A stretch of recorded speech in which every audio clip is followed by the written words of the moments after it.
Welkom by ons sessie oor distribusiebestuur en kleinhandel. Vandag gaan ons die konsep van voorsieningskettingbestuur ondersoek, 'n kritieke aspek van moderne sakebedrywighede.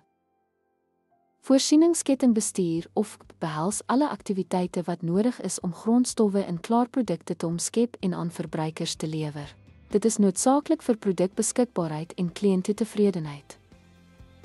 Doeltreffende vereis 'n gekoördineerde netwerk van individue en organisasies. Die eerste sleutelfase is beplanning en verkryging, wat die voorspelling van vraag en onderhandeling met verskaffers insluit. Die volgende fase is produksie, waar grondstowwe word in klaarprodukte omskep. SEM verseker doeltreffende produksieprosesse en bestuur voorraadvlakke om voorraaduitbrekings of oorvoorraad te vermy. Verspreiding en logistiek is die derde fase, fokus op pakhuisdienste, vervoer en afleweringsskedules. Dit verseker tydige en koste-effektiewe beweging van produkte na die verkooppunt. Terugsendingsbestuur is ook van kardinale belang.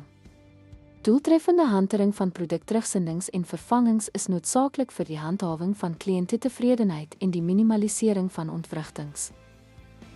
SEM-aanbiedinge verskeie voordele, insluitend verminderde koste, verbeterde kliënttevredenheid, verhoogde doeltreffendheid en 'n mededingende voordeel.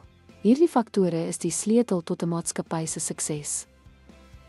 Begrip STEM help jou om aan studente te verduidelik hoe bemarkingsstrategieë beïnvloed word deur produksieleeftye en produkbeskikbaarheid.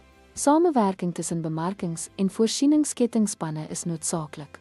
Dankie dat jy hierby aangesluit het. Sessie